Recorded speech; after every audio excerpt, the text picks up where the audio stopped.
새하얀 대리석 위로 묵직한 오르간 소리가 장엄하게 울려 퍼졌다. 하지만 그 소리는 축복이 아닌 장송곡처럼 들렸다. 거대한 스테인드 글라스를 투과한 빛이 바닥에 부서지며 수백 명의 하객들 얼굴 위로 기묘한 그림자를 드리웠다. 그들의 얼굴에는 축하의 미소 대신 노골적인 호기심과 냉소, 그리고 값싼 동정이 뒤섞여 있었다. 오늘의 주인공 한유진은 순백의 웨딩드레스를 입고 있었다. 최고급 실크와 수천 개의 진주로 장식된 드레스는 그녀의 가녀린 몸을 갑옷처럼 짓누르는 듯 했다. 면사포 아래로 드러난 그녀의 얼굴은 핏기 없이 창백했지만 굳게 담은 입술과 흔들림 없는 검은 눈동자는 그녀가 지금 어떤 마음으로 이 길을 걷고 있는지 짐작조차 할 수 없게 만들었다. 버진 로드의 끝, 주례가 서 있는 단상 옆에는 오늘의 또 다른 주인공이 있어야 할 자리가 텅 비어 있었다. 대신 그 자리에는 휠체어에 실린 이동식 침대가 놓여 있었다. 침대 위에는 한 남자가 눈을 감은 채 미동도 없이 누워 있었다. 선우그룹의 유일한 후계자, 강태민, 한때 대한민국 재계를 이끌어갈 가장 빛나는 별로 불렸던 남자. 하지만 1년 전 의문의 교통사고로 식물인간이 되어버린 비운의 황태자. 바로 그가 오늘 한유진의 신랑이었다. 미쳤군. 미쳤어. 한유진 저애. 제정신이 아니야. 오죽하면 저러겠어. 한성건설이 곧 부도 직전이라잖아. 딸이라도 팔아서 막아보려는 거겠지. 그래도 그렇지. 어떻게 살아있는 송장한테 시집을 와 평생 수발이나 들다 늙어 죽을 셈인가. 하객들 사이에서 벌레처럼 기어나오는 속삭임이 유진의 귓가를 파고들었다. 그들의 말은 칼날이 되어 그녀의 심장을 저몄지만 유진은 표정 하나 바꾸지 않았다. 그녀는 오직 앞만 보고 걸었다. 한 걸음. 한 걸음 내디딜 때마다 아버지의 절망적인 얼굴이 떠올랐다. 평생을 바쳐 일군 회사가 무너지는 것을 보며 백발이 성성해진 아버지. 그리고 돌아가신 강태민의 할아버지. 강건혁 회장의 유언. 나의 손자 태민이 곁을 지켜준다면 한성건설의 모든 부채를 갚아주고 재기할 수 있도록 지원을 아끼지 않겠네. 그것은 거부할 수 없는 제안이었다. 아니, 선택의 여지가 없는 명령이었다. 유진은 자신의 인생을 제물로 바쳐 가족을 구하기로 결심했다. 사랑 없는 결혼, 미래 없는 결혼, 모두가 조롱하고 비웃는 이 결혼은 그녀에게 주어진 유일한 동아줄이었다. 마침내 단상 앞에 선 유진의 눈에 두 사람이 들어왔다. 강태민의 새어머니이자 선우그룹의 안주인 행세를 하는 최명희, 그리고 그녀의 아들 강지혁이었다. 최명희는 슬픔에 잠긴 미망인처럼 온화하고 자애로운 미소를 짓고 있었지만 그 눈빛은 얼음장처럼 차가웠다. 유진을 위아래로 훑어보는 그녀의 시선에는 경멸과 만족감이 교묘하게 뒤섞여 있었다. 아가 어서 오렴. 이 험난한 길을 선택해줘서 정말 고맙다. 그녀의 목소리는 꿀처럼 달았지만 그 안에는 독이 숨겨져 있었다. 강지혁은 한술 더 떴다. 그는 노골적인 비웃음을 입가에 걸친 채 유진에게 나지막이 속삭였다. 축하해. 형수님, 이제부터 내 형의 유능한 간병인이 되겠네. 잘 부탁해. 모욕적인 언세도 유진은 대꾸하지 않았다. 그녀는 그저 말없이 고개를 숙인 뒤 침대 곁으로 다가갔다. 얇은 이불 아래로 드러난 강태민의 얼굴은 조각상처럼 완벽했지만 생기라고는 찾아볼 수 없었다. 규칙적으로 오르내리는 가슴과 삐 하고 울리는 생명유지 장치의 기계음만이 그가 아직 살아있다는 사실을 증명할 뿐이었다. 주례의 목소리가 텅 빈 성당 안을 울렸다. 신부 한유진 양은 신랑 강태민 군을 남편으로 맞아 기쁠 때나 슬플 때나 부유할 때나 가난할 때나 건강할 때나 병들 때나 그를 사랑하고 존중하며 죽음이 두 사람을 갈라놓을 때까지 남편으로서의 도리를 다할 것을 굳게 맹세합니까? 세상에서 가장 잔인한 질문이었다. 유진은 눈을 감은 태민을 물끄러미 내려다보았다. 그의 짙은 속눈썹이 작은 그늘을 만들고 있었다. 저 눈꺼풀이 다시 올라올 날이 있을까? 저 입술이 다시 그녀의 이름을 불러줄 날이 있을까? 알 수 없었다. 기적을 바랄 만큼 순진하지 않았다. 그녀는 그저 자신의 운명을 받아들일 뿐이었다. 탄에 맹세합니다. 가늘지만 단호한 목소리가 그녀의 입술에서 흘러나왔다. 그 순간 최명희의 입가에 걸려있던 미소가 더욱 짙어졌다. 모든 것이 그녀의 계획대로 흘러가고 있었다. 강태민의 법적 보호자. 그 얼마나 듣기 좋은 이름인가. 이제 한유진이라는 꼭두각시를 앞세워 태민의 막대한 유산을 관리하고 종국에는 자신의 아들 지혁에게 선우그룹을 넘겨줄 수 있을 터였다. 반지 교환은 생략되었다. 신랑의 키스 역시 불가능했다. 역사상 가장 기괴하고 슬픈 결혼식은 그렇게 막을 내렸다. 결혼식이 끝나자마자 유진은 강씨 가문의 본가 선우제라 불리는 거대한 저택으로 옮겨졌다. 수십 명의 사용인들이 도열하여 그녀를 맞았지만 그들의 눈빛에서도 온기는 찾아볼 수 없었다. 그들은 새로운 안주인이 아닌 불쌍한 희생양을 보는 듯한 눈으로 유진을 바라볼 뿐이었다. 네 방은 태민이 방 바로 옆이다. 24시간 대기하면서 태민이에게 무슨 일이 생기면 즉시 간호사와 주치의에게 알려야 해. 알겠니? 최명희는 저택에 들어서자마자 본색을 드러냈다. 그녀는 유진을 아랫사람 대하듯 하대하며 명령했다. 그리고 명심해둬. 넌 강태민의 아내라는 명분으로 이 집에 들어온 거지. 선우그룹의 안주인이 된 게 아니야. 분수를 알고 처신하라는 뜻이다. 네 가족의 명운이 내 행동 하나하나에 달려있다는 걸 잊지 마. 알겠습니다. 어머님, 유진은 묵묵히 대답했다.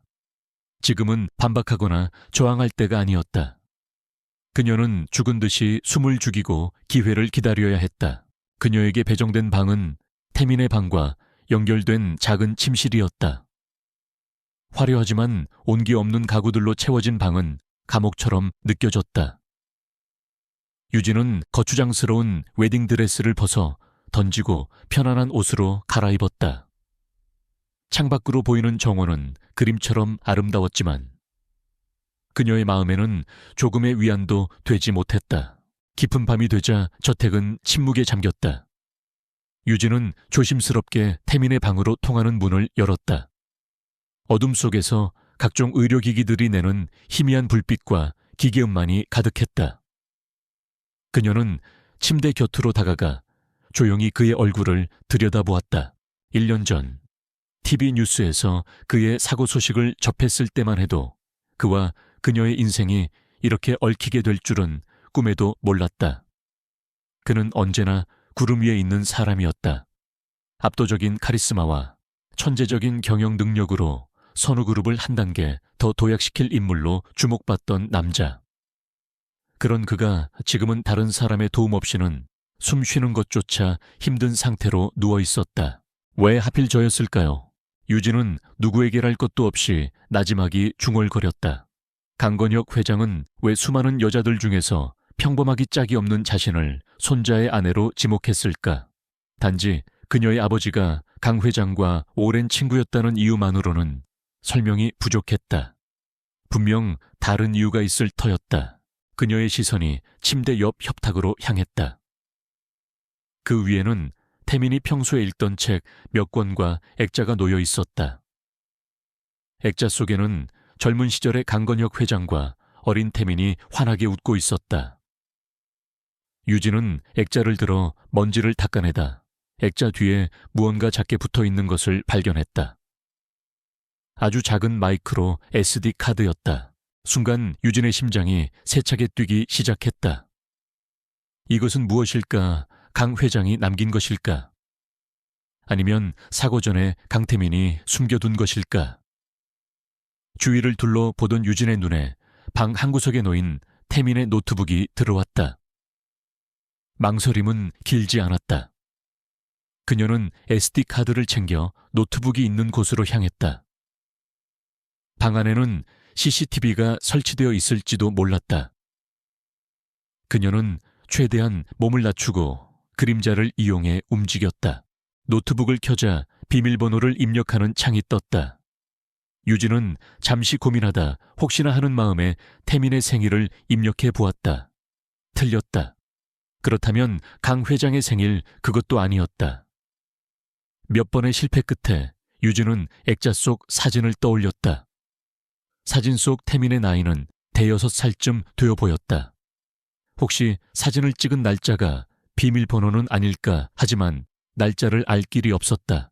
그때 유진의 뇌리를 스치는 것이 있었다. 강건혁 회장이 돌아가시기 전 병문안을 갔을 때 그가 했던 말. 태민이는 어릴 때부터 유독 한 숫자를 좋아했지. 자신의 인생을 바꾼 날이라면서 인생을 바꾼 날, 유진은 필사적으로 기억을 더듬었다. 그리고 마침내 오래전 아버지에게서 들었던 이야기를 기억해냈다. 강태민의 친어머니가 돌아가신 날, 바로 그날, 어린 태민은 강 회장의 집으로 오게 되었다. 그것은 그의 인생이 송두리째 바뀐 날이었다. 유진은 옛 떨리는 손으로 날짜를 입력했다. 8번보, 딸깍. 소리와 함께 잠금이 해제되었다. 유진은 마른 침을 삼키며 SD카드를 노트북에 삽입했다. 화면에 여러 개의 파일이 나타났다. 대부분은 암호화된 문서 파일이었지만 그중 나를 믿는다면 이라는 이름의 음성 파일이 하나 있었다. 유진은 망설임 없이 파일을 클릭했다. 치직거리는 잡음과 함께. 너무나도 익숙하지만 지금은 들을 수 없는 목소리가 흘러나왔다. 지금 이 녹음을 듣고 있다면 두 가지 경우 중 하나겠지. 내가 죽었거나 혹은 죽은 것과 다름없는 상태가 되었거나. 강태민의 목소리였다. 힘있고 자신감 넘치던 그의 목소리. 유진은 저도 모르게 숨을 죽였다. 최명희와 강지혁은 결코 내 것을 순순히 내어줄 인간들이 아니야. 그들은 호시탐탐 선우를 집어삼킬 기회만 엿보고 있지. 아마 내가 사라지면 온갖 가머니설로 할아버지를 속이고 내 모든 것을 빼앗으려 들 거다. 할아버지는 사람이 너무 좋아 탈이야. 목소리에는 깊은 불신과 경계심이 담겨 있었다. 그래서 이걸 준비했어. 내 비밀 금고의 위치. 그리고 최명희와 강지혁이 저지른 배임과 횡령의 증거들. 하지만 이걸 함부로 사용할 수는 없어. 섣불리 움직였다간 역으로 당할 수도 있으니까. 믿을 수 있는 사람이 필요해. 내 손과 발이 되어줄 사람. 잠시 침묵이 흘렀다. 할아버지께는 한유진. 당신에 대한 이야기를 들었어.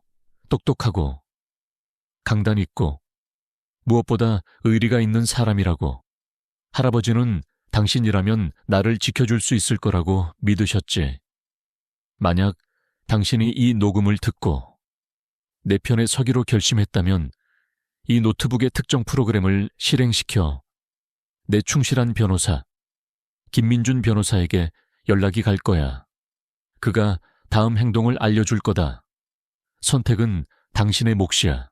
한유진 씨, 이 위험한 게임에 동참할 것인지 아니면 모르는 척 모든 것을 덮고 평범한 간병인으로 살아갈 것인지. 녹음이 끝났다. 방 안에는 다시 기계음과 유진의 거친 숨소리만이 남았다. 그녀의 심장은 통제할 수 없을 정도로 격렬하게 뛰고 있었다. 이것은 단순한 우연이 아니었다. 강건혁 회장이 그녀를 선택한 것은, 그리고 강태민이 이 메시지를 남긴 것은 모두 계획된 일이었다. 그들은 그녀를 단순한 아내나 간병인이 아닌 이 거대한 전쟁을 함께 치를 동지로 선택한 것이었다. 두려움이 엄습했다. 최명희와 강지혁, 선우그룹을 손에 쥔 그들의 힘은 막강했다. 이제 갓 24. 세상 물정 모르는 그녀가 상대하기에는 너무나 벅찬 적이었다. 이대로 모든 것을 잊고 그들의 꼭두각시로 살아간다면 적어도 가족의 안전은 보장될 것이다. 하지만 유진의 뇌리에서 강태민의 마지막 말이 떠나지 않았다. 선택은 당신의 몫이야. 한유진 씨, 그녀의 눈빛이 서서히 변하기 시작했다. 두려움이 있던 자리에 차가운 분노와 뜨거운 결의가 차올랐다. 그녀는 더 이상 팔려온 신부가 아니었다. 조롱과 멸시 속에서 희생양이 되기를 거부했다. 억울하게 모든 것을 빼앗기고 침대에 누워있는 남편을, 그리고 자신을 믿어준 강 회장의 마지막 기대를 저버릴 수는 없었다. 이것은 그녀의 전쟁이기도 했다. 유진은 결심한 듯 노트북의 화면을 응시했다. 나를 믿는다면이라는 파일 옆에 약속의 시작이라는 이름의 프로그램이 있었다. 그녀는 망설임 없이 마우스 커서를 그 위로 옮겨 더블 클릭했다. 화면에 메시지를 전송하시겠습니까? 라는 창이 떴다. 유진은 예 버튼을 눌렀다. 이제 주사위는 던져졌다. 되돌아갈 길은 없었다. 다음 날 아침, 유진은 낯선 침대에서 눈을 떴다. 밤새 굳어있던 몸을 일으키자 온몸의 관절이 삐걱이는 듯했다. 그녀의 새로운 현실을 증명하듯 벽 너머에서 들려오는 규칙적인 기계음이 고요한 아침 공기를 갈랐다. 선우제에서의 첫날이 시작된 것이다. 그녀의 하루는 강태민의 간병으로 시작해서 간병으로 끝났다. 전문 간호사가 24시간 상주하고 있었지만 최명희는 아내의 도리라는 명목 아래 유진에게 온갖 굳은 일을 시켰다. 태민의 몸을 닦고 관절이 굳지 않도록 마사지를 하고 의식이 없는 그에게 책을 읽어주는 일까지. 그것은 보살핌이 아닌 교묘하게 포장된 감시이자 통제였다. 아가, 태민이 몸에 상처라도 나면 큰일이다. 좀 더 조심해서 다루렴. 목소리가 너무 작구나. 그렇게 힘없이 읽어주면 누워있는 애가 듣기나 하겠니? 최명희는 매 순간 유령처럼 나타나 유진의 일거수일투족을 지적했다. 그녀의 부드러운 말투 속에는 날카로운 가시가 숨어 있어 유진의 자존심을 사정없이 핥히었다. 강지혁은 더욱 노골적이었다. 그는 일부러 유진이 들으라는 듯 큰 소리로 사업 전화를 받으며 자신의 영향력을 과시했다. 김 이사, 그 프로젝트는 내가 알아서 할 테니 걱정 마. 형이 있었을 때처럼 답답하게 끌고 가진 않을 테니까. 그 말은 비수처럼 유진의 가슴에 박혔다. 그들은 태민이 살아있음에도 불구하고 마치 죽은 사람 취급을 하며 그의 자리를 하나씩 차지하고 있었다. 저택의 사용인들 역시 마찬가지였다. 그들은 유진을 사모님이라 불렀지만 그 호칭에는 어떠한 존경도 담겨 있지 않았다. 그들은 최명희의 눈치를 보며 유진을 투명 인간처럼 대했다. 이 거대한 저택 안에서 유진은 완벽한 이방인이자 외톨이였다. 그렇게 며칠이 흘렀을까. 꽁꽁 얼어붙은 것 같던 그녀의 일상에 작은 온기가 스며든 것은 아주 우연한 계기였다. 사모님, 잠시 쉬세요. 차 한잔 하셔야죠. 유진이 태민의 방에서 지친 몸을 이끌고 나왔을 때 백발이 성성한 한 아주머니가 따뜻한 김이 오르는 찻잔을 내밀었다. 그녀는 이 집의 총괄 가사도우미인 박 여사였다. 태민의 친어머니가 살아있을 때부터 이 집에서 일해온 선우재의 산증인과도 같은 사람이었다. 아, 고맙습니다. 유진은 멋쩍게 찻잔을 받아들었다. 박 여사는 다른 사용인들과는 눈빛부터가 달랐다. 그녀의 주름진 눈가에는 따뜻한 연민과 안타까움이 어려 있었다. 많이 힘드시죠, 도련님이. 저렇게 되시기 전에는 참 좋은 분이셨는데. 박 여사는 아무도 없는 것을 확인하고는 나지막이 말을 이었다. 세상 사람들은 도련님이 오만하고 차갑다고들 했지만 제가 본 도련님은 정 많고 속 깊은 분이셨어요. 특히 돌아가신 회장님을 생각하는 마음은 어찌나 지극했던지. 그녀의 목소리에는 태민에 대한 깊은 애정과 신뢰가 묻어났다. 그래서 전 지금도 믿을 수가 없어요. 도련님이 빗길에 과속을 해서 그런 사고를 당했다는 걸요. 평생 운전대 한번 거칠게 잡은 적 없는 분인데 그날따라 왜 그랬는지 박 여사의 혼잣말 같은 푸념이 유진의 뇌리에 파고들었다. 어젯밤 들었던 태민의 음성 메시지와 겹쳐지며 희미했던 의심의 윤곽이 조금 더 뚜렷해졌다. 그날 무슨 특별한 일이라도 있었나요?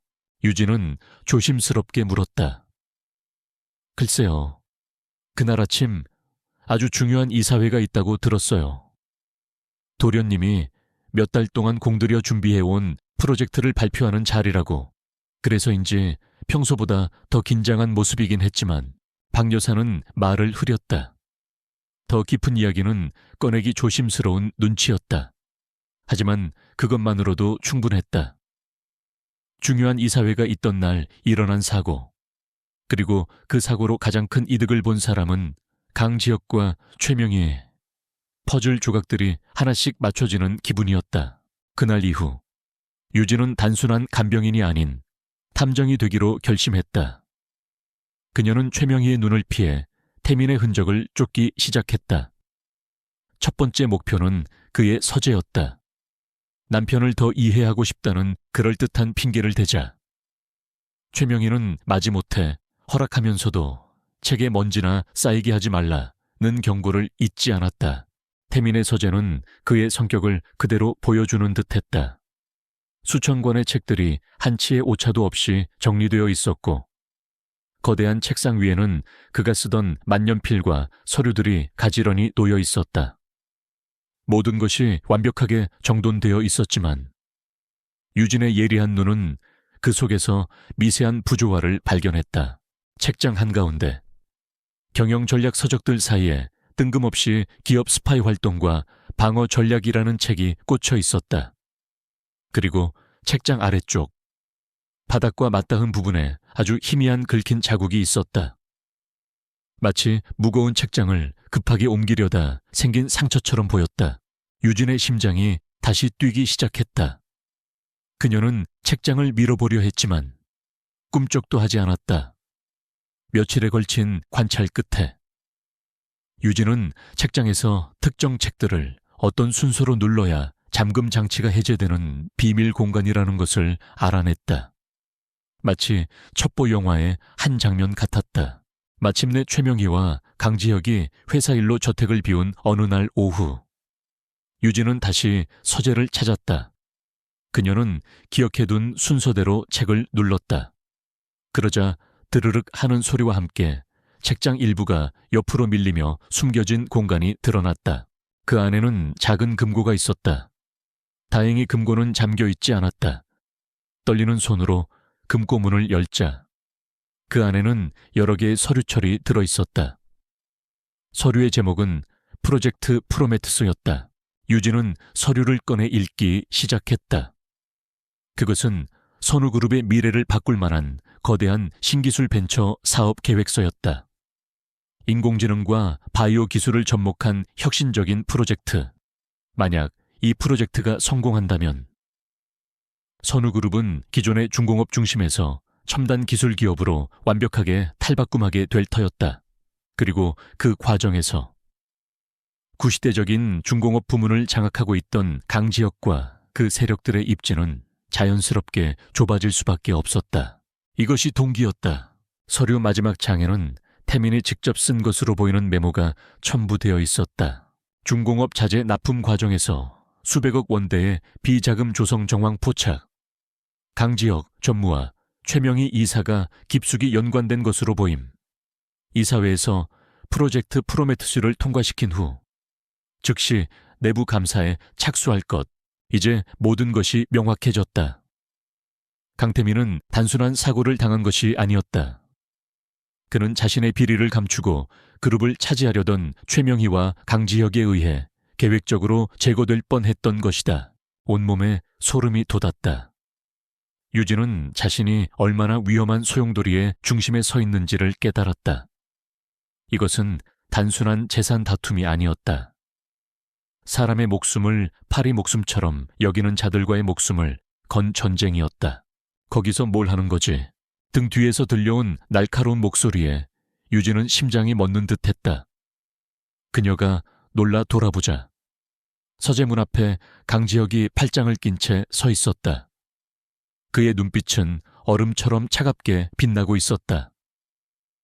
약속이 취소되어 일찍 돌아온 모양이었다. 자, 서재를 좀 둘러보고 있었습니다. 유진은 재빨리 서류를 등 뒤로 감추며 태연한 척 대답했다. 심장은 미친 듯이 날뛰었지만 얼굴에는 어떤 표정도 드러내지 않으려 애썼다. 서재 형수님 취미치고는 꽤나 고상하네. 아니면 혹시 딴 생각이라도 품고 있는 건가? 지혁이 천천히 유진에게 다가왔다. 맹수처럼 먹잇감을 탐색하는 그의 시선이 유진의 얼굴과 등 뒤로 감춘 손을 번갈아 훑었다. 위압적인 그의 기세에 유진은 저도 모르게 뒷걸음질 쳤다. 쓸데없는 짓은 하지 않는 게 좋을 거야. 형수님. 이 집에서는 쥐 한 마리가 돌아다녀도 내가 다 알거든. 분수 넘치는 호기심은 제 명을 재촉할 뿐이라는 걸 명심해. 그는 유진의 턱을 거칠게 잡아올리며 경고했다. 그의 소나기 힘에 턱이 부서질 듯 아팠지만 유진은 신음소리 한 번 내지 않고 그의 눈을 똑바로 마주보았다. 그녀의 흔들림 없는 눈빛에 지혁은 오히려 잠시 당황한 듯했다. 재미없긴 지혁은 혀를 차며 유진을 놓아주었다. 그는 서재를 한번 쓱 훑어보더니 이내 흥미를 잃은 듯 몸을 돌려 나가버렸다. 문이 닫히자마자 유진의 다리에 힘이 풀려 주저앉을 뻔했다. 그녀는 가쁜 숨을 몰아쉬며 감췄던 서류를 내려다보았다. 방금 전의 순간은 그녀에게 확실한 경고가 되었다. 적들은 생각보다 훨씬 더 예민하고 잔인했다. 그날 밤 유진은 자신의 방에서 몰래 빼돌린 서류들을 다시 한번 꼼꼼히 검토했다. 알면 알수록 최명희와 강지혁의 죄는 상상 이상으로 거대하고 추악했다. 이것은 명백한 증거였다. 하지만 어젯밤 태민의 말처럼 섣불리 움직일 수는 없었다. 힘없는 그녀가 이 서류를 들고 세상에 나선다 한들 누가 믿어줄까? 오히려 모든 것을 빼앗기고 쥐도 새도 모르게 사라지게 될지도 모른다. 그녀에게는 도움이 필요했다. 믿을 수 있는 조력자, 강태민이 말했던 김민준 변호사. 유진은 며칠 전 약속의 시작 프로그램을 실행시켰던 것을 떠올렸다. 아직 아무런 연락이 없었다. 그가 정말로 연락을 해올까?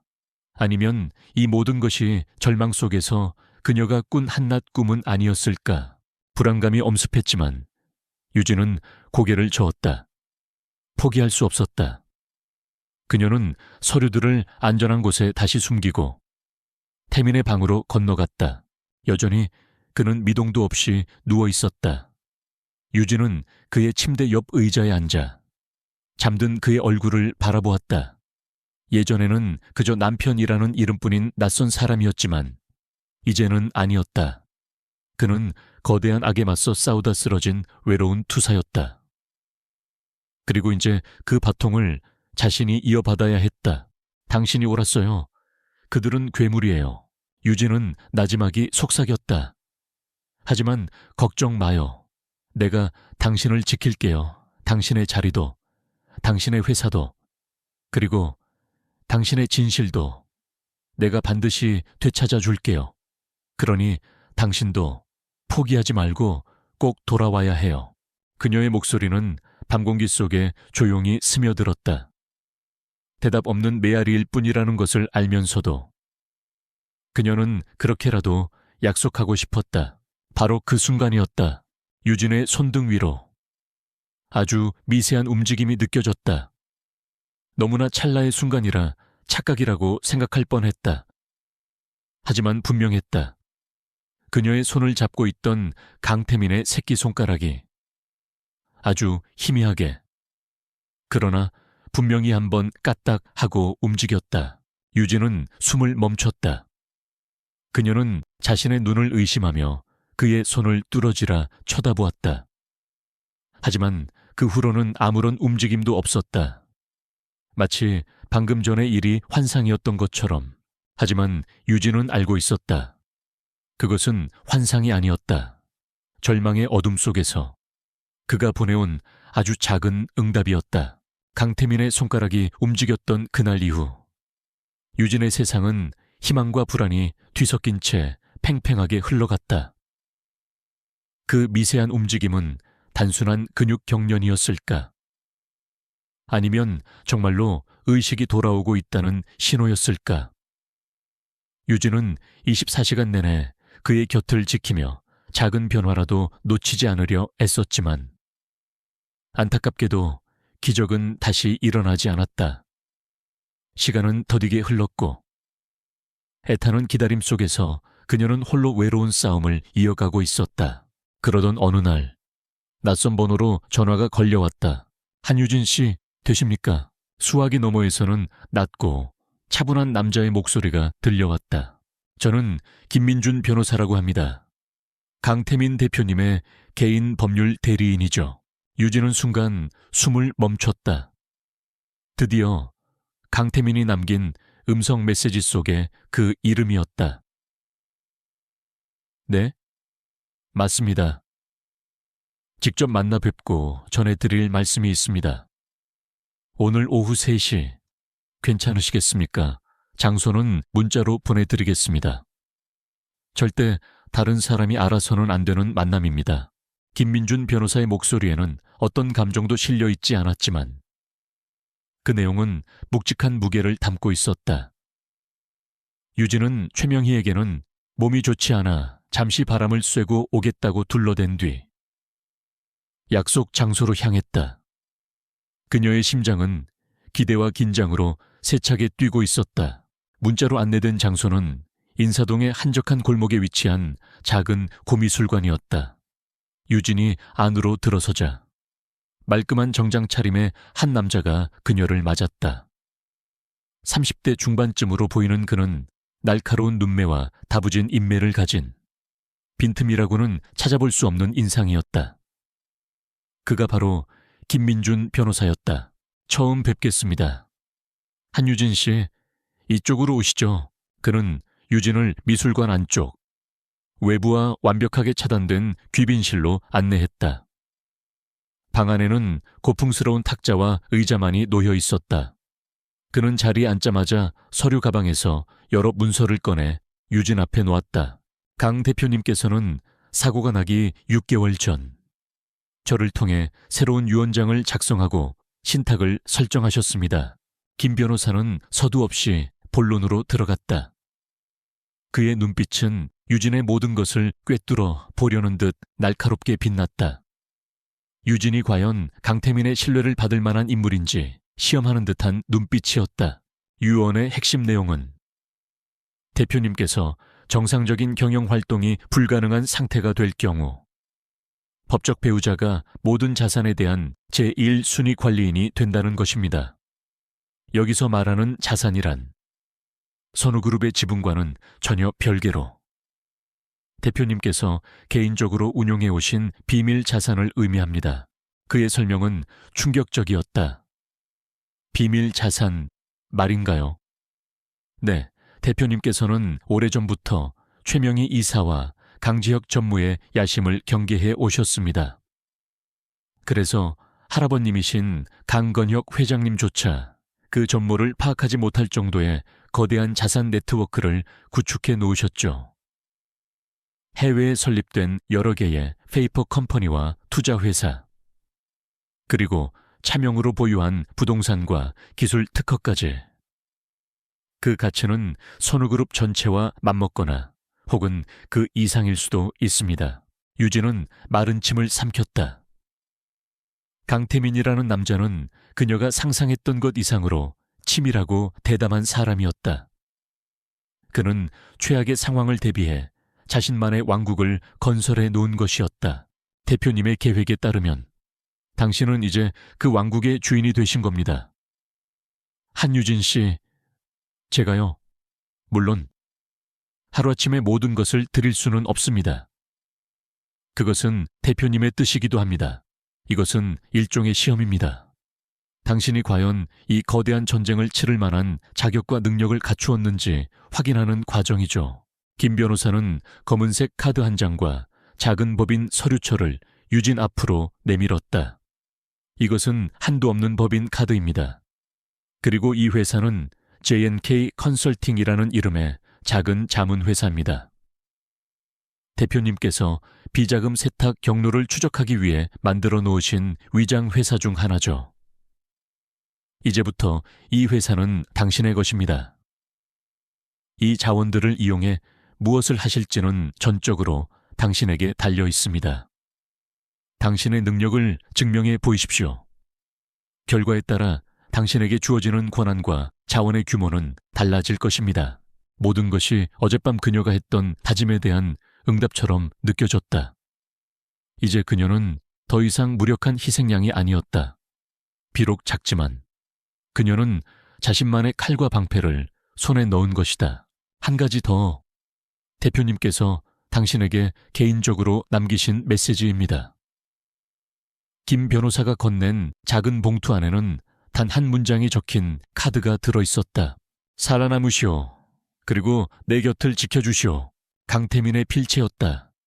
힘있고 단단한. 유진은 카드를 쥔 손에 힘을 주었다. 눈시울이 뜨거워졌지만 눈물을 보이지는 않았다.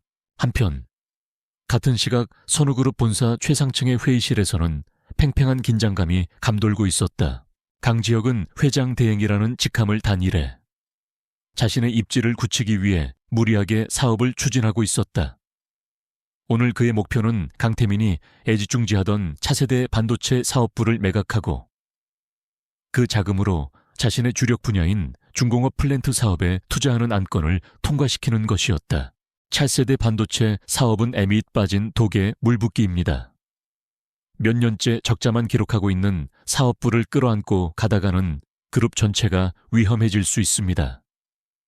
지금이라도 과감하게 정리하고 우리의 주력인 중공업에 집중해야 합니다. 강지혁이 열변을 토했지만 회의실의 분위기는 싸늘했다. 특히 선대 회장 시절부터 회사를 지켜온 원로 임원들의 표정은 단호했다. 그 중심에는 윤상현 부회장이 있었다. 그는 강건혁 회장이 아들처럼 아끼던 인물이었고 강태민의 든든한 조력자이기도 했다. 전무님 말씀에 동의할 수 없습니다. 윤 부회장이 묵직한 목소리로 입을 열었다. 반도체 사업은 강태민 대표님께서 그룹의 100년 미래를 보고 시작하신 사업입니다. 당장의 적자를 이유로 미래를 포기하는 것은 어리석은 짓입니다. 돌아가신 회장님께서도 그리고 지금 병상에 계신 대표님께서도 원치 않으실 겁니다. 지금 형 이야기를 하자는 겁니까? 식물인간이 된 사람이 뭘 안다고 강지혁이 버럭 소리를 질렀지만 윤 부회장은 눈 하나 깜짝하지 않았다. 대표님은 아직 살아계십니다. 전무님 그리고 정관에 따르면 이런 중대한 자산 매각 안건은 전체 주주총회 특별 결의 없이는 불가능합니다. 이사회 단독으로 결정할 사안이 아닙니다. 윤 부회장을 필두로 한 태민의 사람들이 조목조목 절차상의 문제를 제기하자 강지혁의 계획은 시작부터 암초에 부딪혔다. 그는 분노했지만 어쩔 도리가 없었다. 아직 그룹 내 자신을 반대하는 세력이 건재하다는 사실을 깨달았을 뿐이었다. 최명희가 뒤에서 힘을 실어주고는 있었지만 수십 년간 그룹에 뿌리내린 태민의 사람들을 한 번에 몰아내는 것은 불가능했다. 전쟁은 보이지 않는 곳에서도 치열하게 벌어지고 있었다. 저택으로 돌아온 유진은 깊은 생각에 잠겼다. 그녀에게 주어진 첫 번째 과제, 무엇부터 시작해야 할까? 섣불리 사설 탐정을 고용하거나 해커를 동원하는 것은 위험했다. 강지혁의 말처럼 그들은 쥐 한 마리까지 감시하고 있을지도 모른다. 그녀는 J&K 컨설팅의 서류를 다시 펼쳐보았다. 합법적인 기업의 탈을 쓴 정보 수집 기관, 이것을 이용해야 했다. 유진은 태민의 서재에서 발견했던 프로젝트 프로메테스, 서류와 그가 남긴 메모를 떠올렸다. 중공업 자재 납품 과정에서의 비자금 조성 정황. 이것이 시작점이었다. 그녀는 J&K 컨설팅의 이름으로 국내외 최고의 시장 분석 기관에 용역을 의뢰했다. 의뢰 내용은 선우중공업의 주요 자재 납품 업체들에 대한 기업 신용도 및 재무 건전성 분석 보고서였다. 표면적으로는 지극히 정상적인 기업 활동이었다. 하지만 그 안에는 최명희와 강지혁의 자금줄을 파헤치려는 그녀의 날카로운 의도가 숨겨져 있었다. 며칠 후 유진은 중간 보고서를 이메일로 받아볼 수 있었다. 수십 개의 납품 업체 리스트와 복잡한 재무제표가 화면을 가득 채웠다. 유진은 며칠 밤낮으로 보고서에 매달렸다. 대학에서 경영학을 전공했지만 실무 경험이 없는 그녀에게는 벅찬 일이었다. 하지만 그녀는 포기하지 않았다. 태민의 서재에 있던 전문 서적들을 뒤져가며 필사적으로 보고서를 분석했다. 그리고 마침내 그녀는 발견했다. 수많은 업체들 중 유독 재무 구조가 불투명하고 서류상으로만 존재하는 유령 회사로 의심되는 곳이 있었다.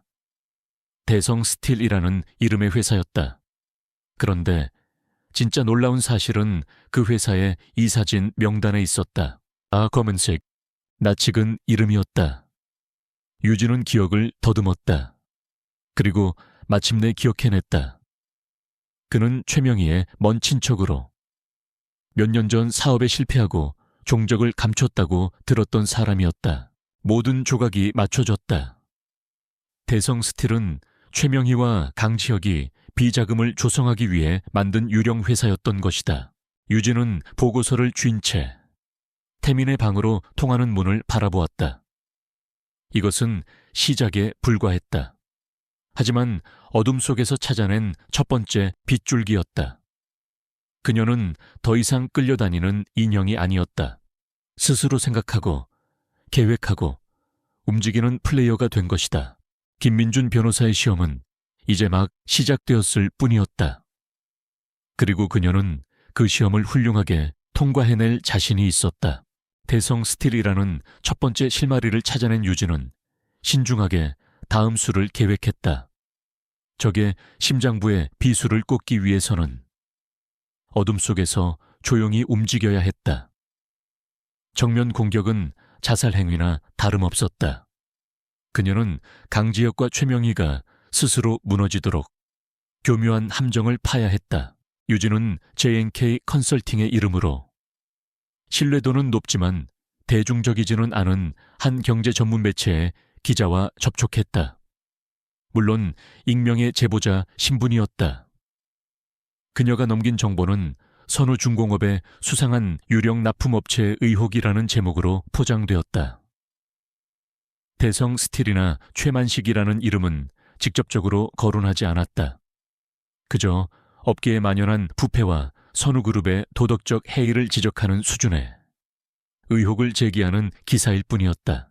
하지만 그 작은 불씨는 유진의 예상보다 훨씬 더 강력한 폭풍을 불러일으켰다. 이 기사 대체 뭐야? 강지혁은 자신의 사무실에서 신문을 집어던지며 포효했다. 기사 자체는 작았지만 그 내용은 정확하게 자신들의 약점을 찌르고 있었다. 시기가 너무나 절묘했다. 이것은 단순한 우연이 아니었다. 내부의 소행이 분명했다. 윤상현, 그 늙은 여우짓이 틀림없어. 최명희는 차갑게 중얼거렸다. 그녀의 의심은 곧바로 윤 부회장을 비롯한 태민의 사람들에게로 향했다. 아니면 그 애일지도 모르죠. 지혁의 눈빛이 싸늘하게 빛났다. 한유진 말입니까? 그래, 죽은 쥐처럼 조용히 지내는가 싶더니 요즘 행동이 어딘가 수상해. 태민이 서재를 들락거리는 것도 그렇고 어쩌면 우리가 너무 얕봤을지도 몰라. 그들의 의심은 아직 확신이 아니었지만 유진을 향한 감시의 눈길은 한층 더 서슬퍼레졌다. 하지만 유진은 이미 그들의 반응을 예상하고 있었다. 그들이 내부의 적을 찾느라 혼란스러워하는 동안 그녀는 더욱 깊숙한 곳으로 파고들었다.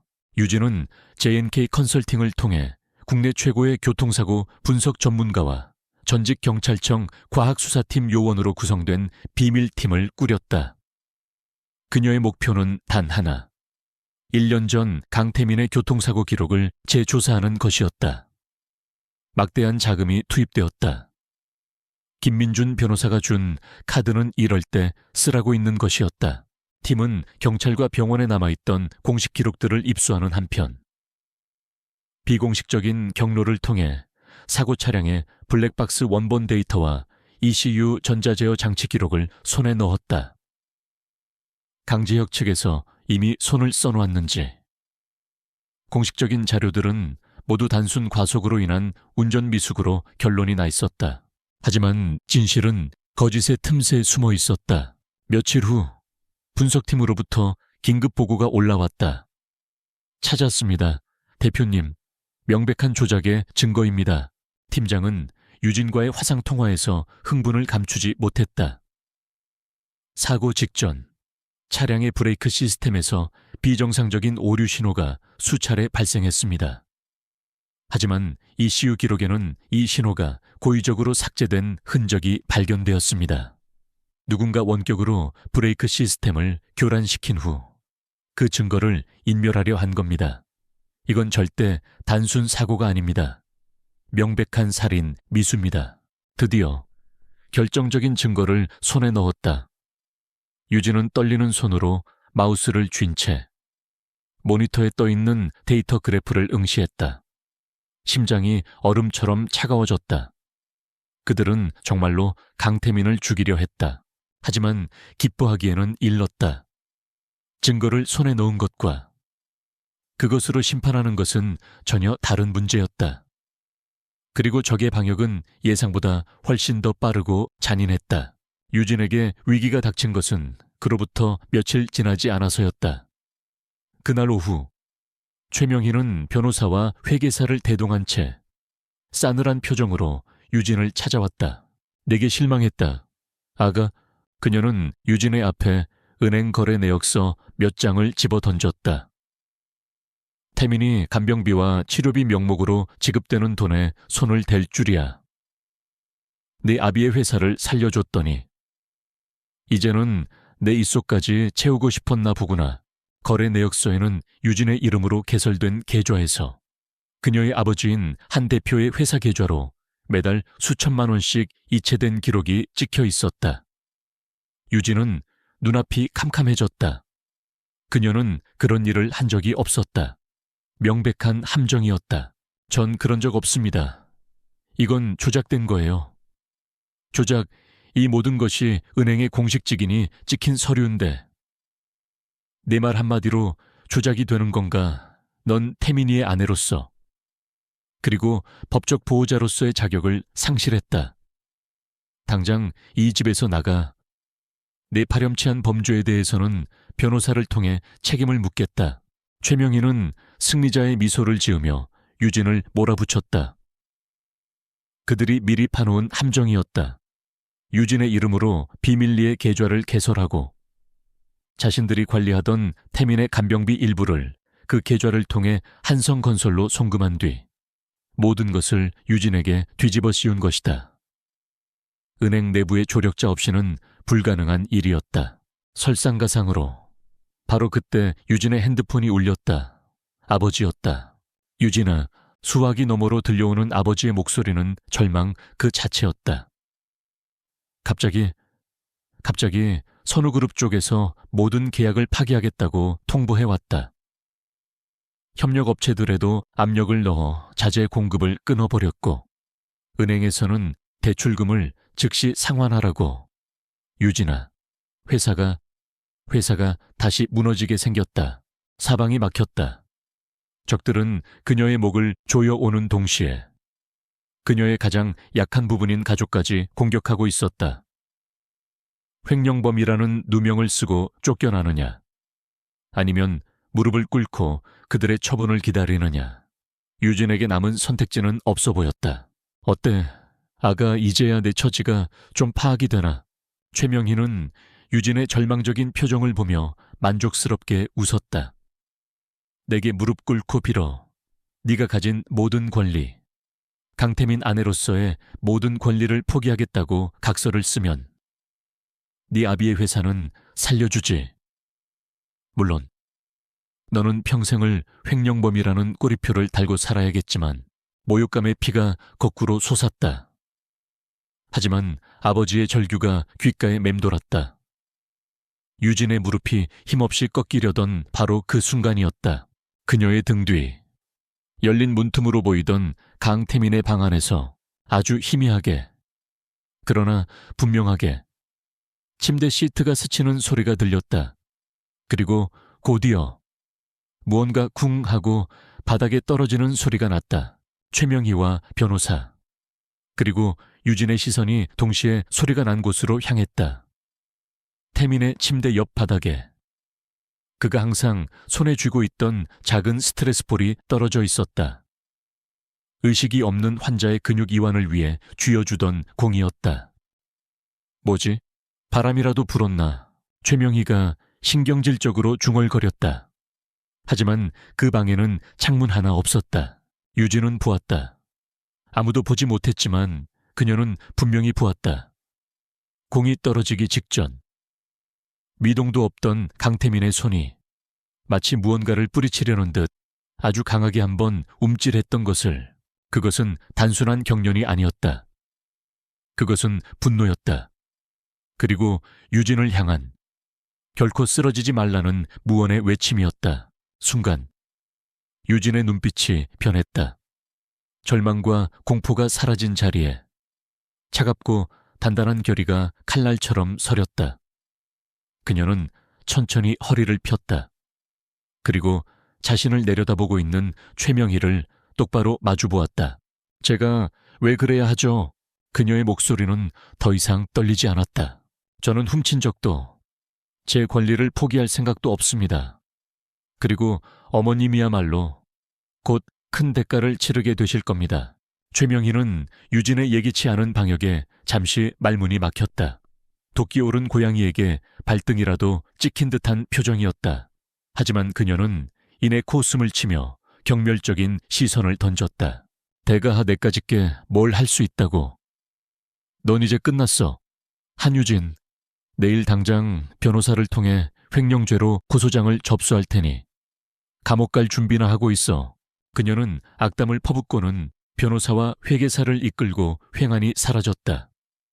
문이 닫히자 방금 전까지 유진을 지탱하던 팽팽한 긴장감이 거짓말처럼 사라졌다. 다리에 힘이 풀리면서 휘청거리는 몸을 겨우 벽에 기댔다. 선전포고는 했지만 현실은 달라진 것이 없었다. 그녀는 여전히 사방이 막힌 절벽 끝에 홀로 서 있었다. 유진은 비틀거리는 걸음으로 태민의 방으로 들어갔다. 바닥에 떨어져 있던 스트레스볼을 집어들었다. 아직 그의 온기가 남아있는 듯했다. 그녀는 침대 곁으로 다가가 미동도 없는 그의 얼굴을 내려다보았다. 심장이 미친 듯이 요동쳤다. 들었어요. 방금 저 여자들이 한 말 당신이었나요? 그녀의 목소리가 가늘게 떨렸다. 저 공 당신이 떨어뜨린 거 맞아요. 제발 대답해줘요. 간절한 속삭임이 방 안을 맴돌았다. 바로 그 순간 세상의 모든 소음이 멎고 시간의 흐름이 바뀌었다.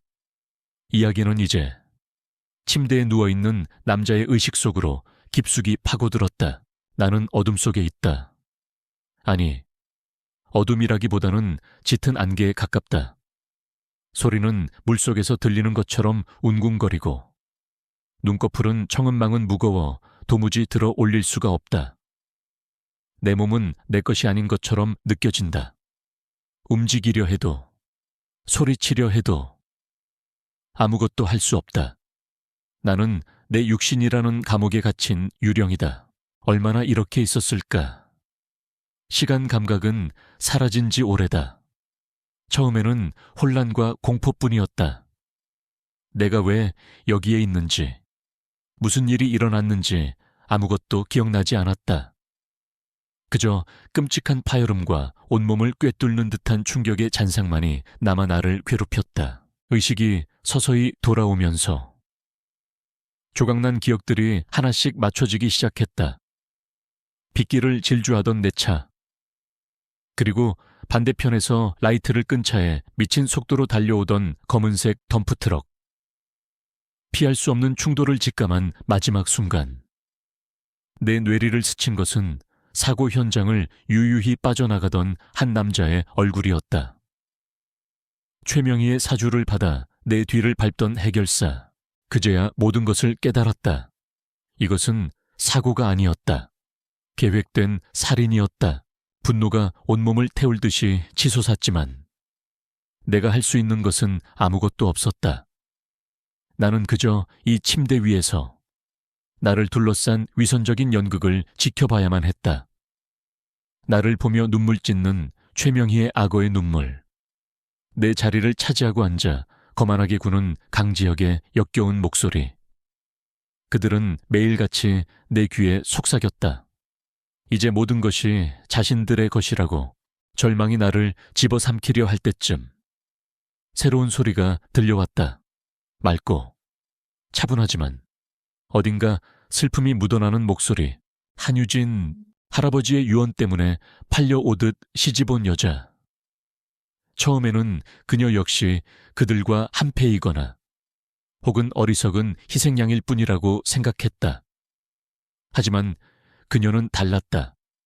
그녀는 아무도 없을 때 내게 조용히 책을 읽어주었다. 다른 사람들처럼 나를 동정하거나 귀찮아하지 않았다. 마치 내가 모든 것을 듣고 있다는 듯이 담담하게 자신의 이야기를 들려주기도 했다. 나는 들었다. 그녀가 내 서재에서 비밀 금고를 찾아냈을 때의 놀라움과 결의를, 그녀가 내 음성 메시지를 듣고 내 편에 서기로 결심했을 때의 그 굳은 다짐을. 내가 반드시 되찾아 줄게요. 그녀가 내게 속삭였던 그 약속은 꺼져가던 내 의지에 다시 불을 지폈다. 무기력한 분노에만 사로잡혀 있던 나는 그녀를 위해 무언가 해야만 했다고, 아니, 하고 싶다고 생각했다. 그리고 오늘 최명희와 강지혁이 그녀에게 횡령 누명을 씌우고 그녀의 가족까지 위협하며 무릎 꿇리려 하는 것을 들었을 때 내 안에 무언가가 폭발했다. 내 유일한 희망이자 동지인 그녀를 잃을 수는 없었다. 그들을 막아야 했다. 나는 온 힘을 다해 소리쳤다. 움직여, 제발 움직이란 말이다. 그 필사적인 외침이 마비된 신경을 뚫고 손끝에 닿았다. 나는 온 힘을 다해 주먹을 쥐었다. 손에 들려있던 공이 바닥으로 떨어졌다. 미약하지만 그것은 내 의지가 만들어낸 첫 번째 기적이었다. 다시 현실. 유진은 태민의 손을 잡은 채 애타게 그를 바라보고 있었다. 제발 당신이 듣고 있다면 신호를 보내줘요. 제 손을 한 번만 잡아줘요. 유진의 눈에서 뜨거운 눈물 한 방울이 그의 손등 위로 떨어졌다. 그 순간 태민은 다시 한번 모든 의식을 집중했다. 유진의 눈물이 남긴 온기가, 그녀의 간절함이 그의 온몸으로 퍼져나갔다. 그는 산을 들어 올리는 것과 같은 거대한 노력 끝에 마침내 그의 의지를 손가락 끝으로 전달하는 데 성공했다. 꿈틀, 유진의 손 안에서 그의 손가락이 아주 미약하게, 그러나 분명하게 움직였다. 한 번. 꾹 하고 그녀의 손을 잡았다. 유진의 입에서 짧은 탄성이 터져나왔다. 그것은 착각이 아니었다. 환상도 아니었다. 강태민이 그녀의 말에 대답한 것이다. 그는 살아있었다. 그는 듣고 있었다. 폭포수 같은 눈물이 유진의 뺨을 타고 흘러내렸다. 하지만 그것은 절망의 눈물이 아니었다. 기쁨과 환희, 그리고 안도의 눈물이었다. 그녀는 더 이상 혼자가 아니었다. 유진은 재빨리 눈물을 닦고 주변을 살폈다. 이 사실을 아무도 알아서는 안 된다. 이것은 그녀와 그 두 사람만의 비밀이어야 했다. 고마워요. 정말 고마워요. 그녀는 떨리는 목소리로 속삭이며 재빨리 소통 규칙을 정했다. 제가 하는 질문에 맞으면 한 번, 아니면 2번 손을 잡아주세요. 할 수 있겠어요. 그의 손이 다시 한 번, 꾹 하고 답해왔다. 예스라는 대답이었다. 당신 이름은 강태민. 맞죠? 한 번. 당신 사고, 강지혁이 꾸민 짓인가요? 이번에는 이전과 비교할 수 없을 만큼 강한 힘이 유진의 손을 쥐었다. 분노와 증오가 고스란히 전해져 오는 듯했다. 모든 것이 확실해졌다. 이제 그녀에게는 세상 그 무엇보다 강력한 증인이 곁에 있었다. 비록 말을 할 수는 없지만 진실을 알고 있는 유일한 증인. 유진의 눈빛에 다시금 강한 빛이 돌아왔다. 그녀는 곧바로 김민준 변호사에게 전화를 걸었다. 태민의 의식이 돌아왔다는 사실은 아직 말하지 않았다. 위험 부담이 너무 컸다. 대신 그녀는 방금 겪었던 일을 차갑고 침착한 목소리로 설명했다. 그들이 움직였습니다. 변호사님, 저에게 횡령 누명을 씌우고 저희 가족 회사를 공격하기 시작했어요. 수학이 넘어 김 변호사의 목소리에도 긴장감이 어렸다. 알고 있습니다. 방금 보고받았습니다. 어떻게 대응하시겠습니까? 수비는 끝났어요. 이제 공격할 차례입니다. 저에게 더 많은 자원을 주세요. 그들의 돈줄을 끊어버릴 수 있는 강력한 무기가 필요합니다. 유진의 목소리에는 한치의 망설임도 없었다. 위기 앞에서 무너지는 대신 그녀는 더욱 강해져 있었다. 김민준 변호사는 잠시 침묵하더니 이내 감탄이 섞인 목소리로 대답했다. 알겠습니다. 대표님께서도 그것을 원하셨을 겁니다. 대표님께서 비밀리에 운용하시던 투자 전문 회사 블랙아울 캐피탈의 통제권을 넘겨드리겠습니다. 그곳은 적의 심장부를 공격할 수 있는 창과 방패를 모두 갖춘 곳입니다. 마음껏 날뛰어 보시죠. 전화가 끊겼다. 그날 밤 유진은 태민의 침대 곁에 앉아 잠들지 않았다. 그녀는 더 이상 그의 간병인이 아니었다. 그의 의지를 대신하는 야전 사령관이었다. 그녀는 앞으로의 계획을 나지막이 그에게 설명했다. 블랙아울 캐피탈을 이용해 강지혁이 추진하는 중공업 플랜트 사업의 주가를 폭락시키고 그들의 비자금 창구인 대성스틸을 압박할 계획이었다. 그녀의 설명이 이어지는 동안 태민의 손은 조용히 그녀의 손을 잡고 있었다. 계획의 중요한 대목이 나올 때마다 그의 손에서는 지지와 신뢰를 담은 힘이 전해져 왔다. 두 사람의 말없는 동맹은 그렇게 완성되었다. 어둠이 짙게 깔린 병실은 더 이상 절망의 공간이 아니었다. 거대한 제국에 맞서는 비밀스러운 반란의 사령부였다. 그날 이후 한유진이라는 이름은 선우재의 유령에서 보이지 않는 지휘자가 되었다. 그녀는 더 이상 최명희의 감시와 강지혁의 모욕에 위축되지 않았다. 낮에는 여전히 순종적인 며느리이자 간병인 행세를 했지만 모두가 잠든 밤이 되면 그녀는 블랙아울 캐피탈의 냉철한 수장이 되어 모니터 너머의 세상을 움직였다. 강지혁 전무가 추진 중인 동남아 플랜트 사업, 관련 컨소시엄에 참여한 모든 기업의 주식을 공매도 하세요. 자금줄부터 막아야 합니다. 대성스틸과 거래한 모든 하청업체에 대한 세무조사를 의뢰할 겁니다. 뱀의 꼬리가 아닌 머리를 찾아내야죠. 화상회의를 통해 그녀의 지시를 받는 블랙아울 캐피탈의 펀드 매니저들은 처음에는 반신반의했다. 회장님이 지정한 대리인이라기엔 너무나 젊고 경험 없어 보이는 여성이었기 때문이다. 하지만 그녀의 지시는 날카롭고 정확했으며 시장의 허점을 파고드는 전략은 대담했다. 얼마 지나지 않아 그들은 경외심을 담아 그녀를 대표님이라 부르기 시작했다. 유진이 외부에서 적의 숨통을 조이는 동안 태민의 방 안에서는 조용하고도 위대한 변화가 일어나고 있었다. 괜찮으시겠습니까? 도련님, 통증이 심하면 말씀하셔야 합니다. 어느 날 밤, 김민준 변호사와 함께 저택을 찾은 중년의 남자가 태민의 팔다리를 조심스럽게 마사지하며 말했다. 그는 태민의 주치의이자 강건혁 회장이 생전에 가장 신뢰했던 의사인 안 박사였다. 그는 최명희의 눈을 속이기 위해 정기검진을 핑계로 드나들며 밤마다 비밀리에 태민의 재활치료를 돕고 있었다. 재활은 고통스러웠다. 1년 넘게 굳어있던 근육과 신경을 다시 깨우는 것은 맨 정신으로는 견디기 힘든 고문과도 같았다.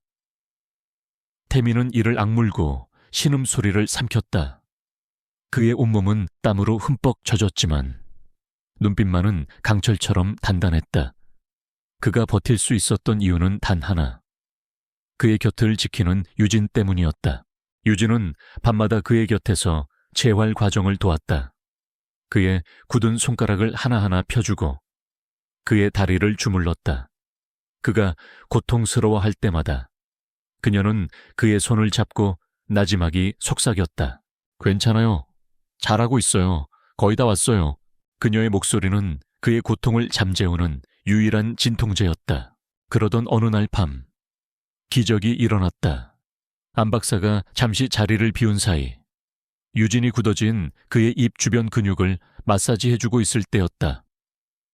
태민이 무언가 말하려는 듯 입술을 희미하게 달싹였다. 유진. 아주 작고 갈라진 소리였지만 그것은 분명한 목소리였다. 자신의 이름이었다. 유진은 순간 숨을 멈췄다. 그녀의 눈에 뜨거운 눈물이 차올랐다. 내 방금 뭐라고 했어요? 진, 씨. 이번에는 조금 더 분명했다. 태민이. 강태민이 1년 만에 처음으로 입을 열어 그녀의 이름을 부른 것이다. 유진은 더 이상 참지 못하고 그의 가슴에 얼굴을 묻은 채 소리 없이 울었다. 뜨거운 눈물이 그의 환자복을 적셨다. 태민은 온 힘을 다해 팔을 들어 그녀의 머리를 서툴게 쓰다듬었다. 그것은 세상 그 어떤 위로보다도 따뜻했다. 그날 이후 태민의 회복 속도는 놀라울 정도로 빨라졌다. 그는 더듬거리지만 의사소통이 가능해졌고 상체의 움직임도 훨씬 자유로워졌다. 그리고 그는 회복과 동시에 자신만의 방식으로 유진을 총애하기 시작했다. 그것은 보석이나 명품 같은 화려한 선물이 아니었다.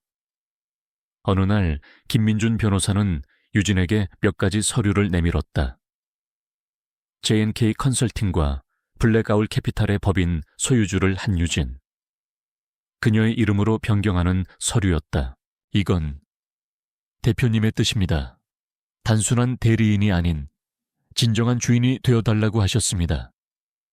당신이 이룬 모든 것은 온전히 당신의 것이 되어야 한다면서요. 그것은 단순한 재산 이상의 의미였다. 자신의 모든 것을 걸어도 좋을 만큼 그녀를 완벽하게 신뢰한다는 증표였다. 또한 김 변호사는 그녀와 그녀의 가족을 24시간 밀착 경호하는 비밀 경호팀을 붙였다. 강지혁 측의 물리적인 위협으로부터 그녀를 완벽하게 보호하기 위한 조치였다. 위험한 세상 속에서 이것이야말로 가장 큰 사치이자 애정 표현이었다. 태민의 상태가 호전되면서 그들의 복수 계획은 더욱 구체적이고 대담해졌다. 태민의 병실은 완벽한 비밀 작전실, 즉 워룸이 되었다. 늦은 밤이면 안 박사가 밖에서 망을 보는 동안 김민준 변호사가 부안 회선을 통해 화상으로 회의에 참여했다.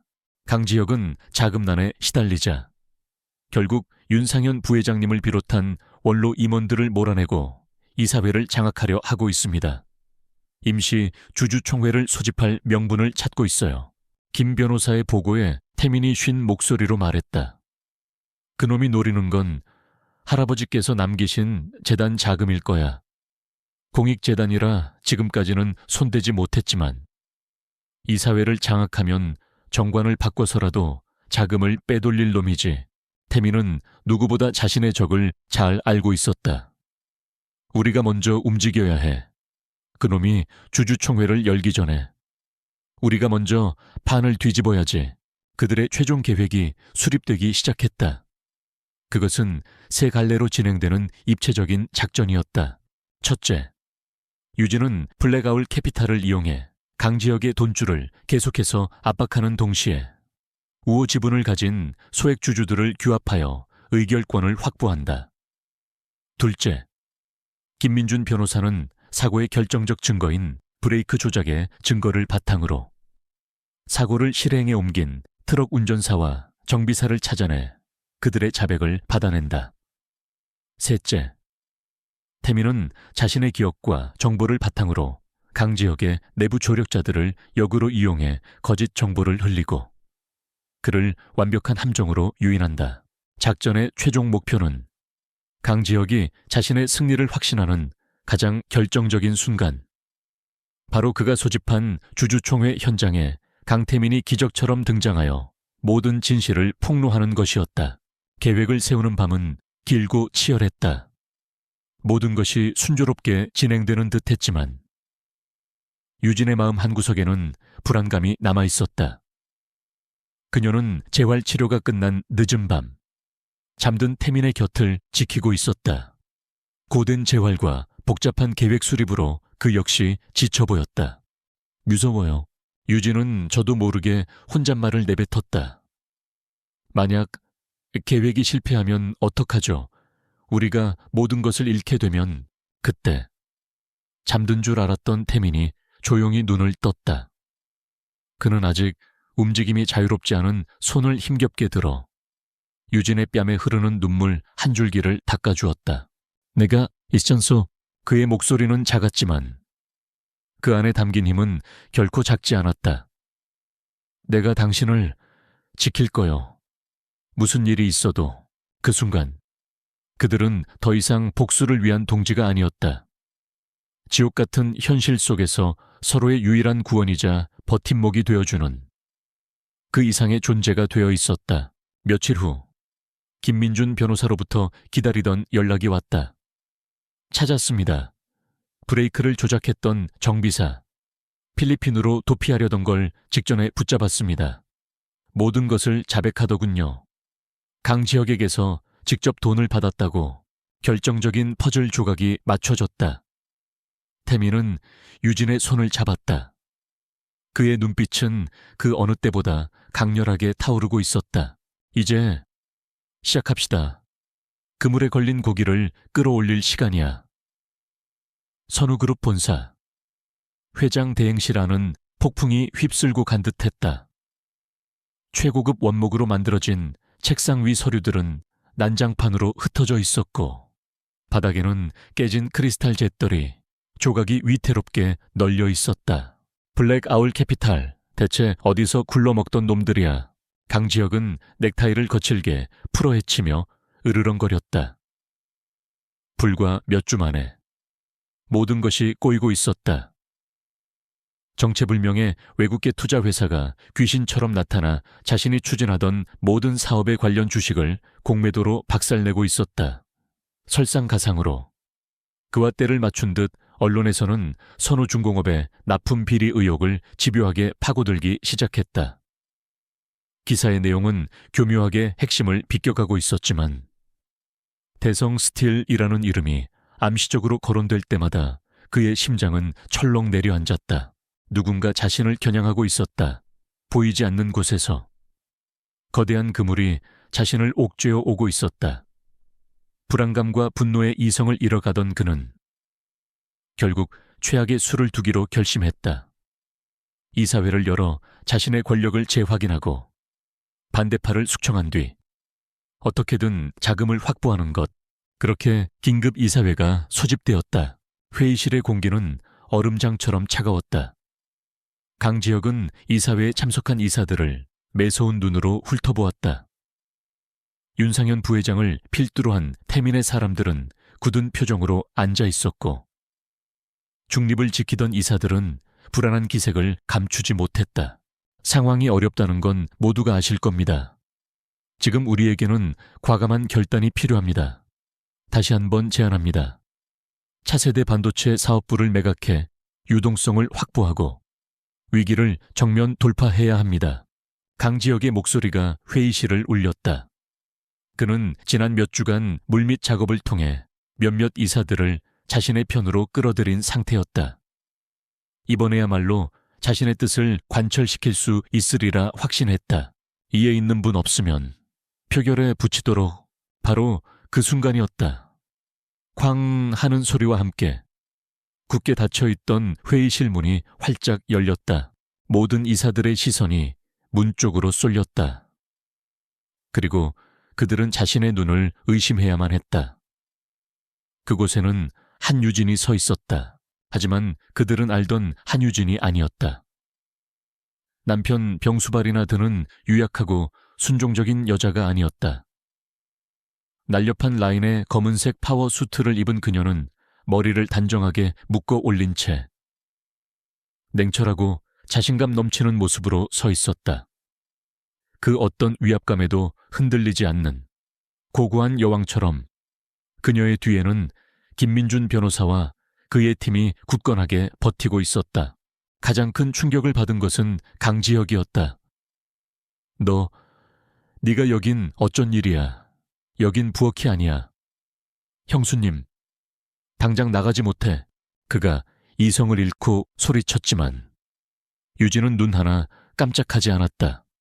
대신 김민준 변호사가 앞으로 나서며 말했다. 한유진 대표님께서는 오늘 강태민 대표님의 아내 자격이 아닌 주주 자격으로 이 자리에 참석하셨습니다. 회의실이 술렁이기 시작했다.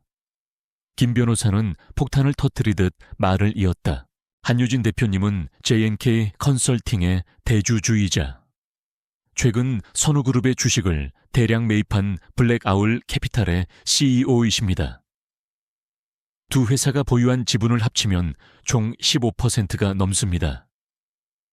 이로써 한유진 대표님은 이 자리에 계신 그 누구보다도 많은 지분을 보유한 선우그룹의 최대 주주 중 한 분이 되셨음을 공식적으로 알려드립니다.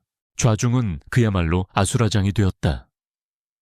강지혁의 얼굴은 하얗게 질려버렸다.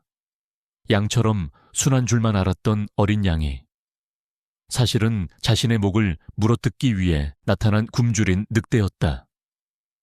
그동안 자신을 공격해온 정체불명의 세력, 그 배우가 바로 한유진이었다는 사실을 깨닫자 온몸의 피가 차갑게 식는 듯했다.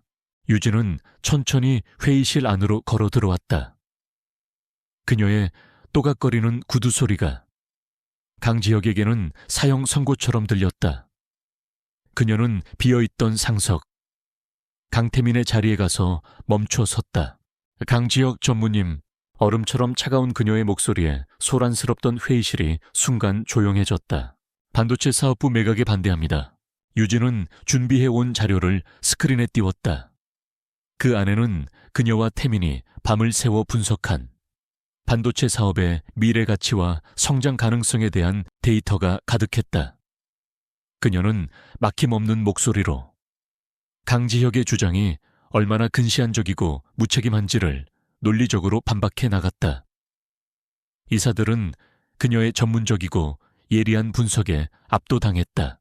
강 전무님께서 이렇게까지 현금 확보에 집착하시는 진짜 이유는 아마도 무리하게 추진하신 사업들의 막대한 손실을 메꾸기 위함이겠지요. 혹은 그보다 더 불법적인 무언가를 덮기 위함일지도 모르고요. 유진의 시선이 칼날처럼 강지혁에게 향했다. 그녀는 다음 자료를 스크린에 띄웠다. 그것은 선우중공업에서 대성스틸이라는 유령 회사로 흘러들어간 자금의 흐름도였다. 그리고 그 자금이 최종적으로 최명희의 친척이 관리하는 해외의 한조세 피난처 계좌로 송금된 내역까지 완벽하게 정리되어 있었다. 아직 살인 미수에 대한 증거는 아니었다. 하지만 이것만으로도 명백한 천문학적인 규모의 횡령과 배임의 증거였다. 예, 이건 조작이야 말도 안 되는 소리. 강지혁은 미친 사람처럼 소리쳤지만 그의 파랗게 질린 얼굴과 흔들리는 동공은 그가 얼마나 당황했는지를 여실히 보여주고 있었다. 윤상현 부회장을 비롯한 원로 이사들이 기다렸다는 듯이 일어섰다. 이사회는 이 의혹에 대한 진상규명을 위해 즉시 특별감사를 구성할 것을 정식으로 요청합니다. 중립을 지키던 이사들마저 등을 돌렸다. 대세는 완전히 기울었다. 혼돈의 중심에서 유진은 조용히 강지혁에게 다가갔다.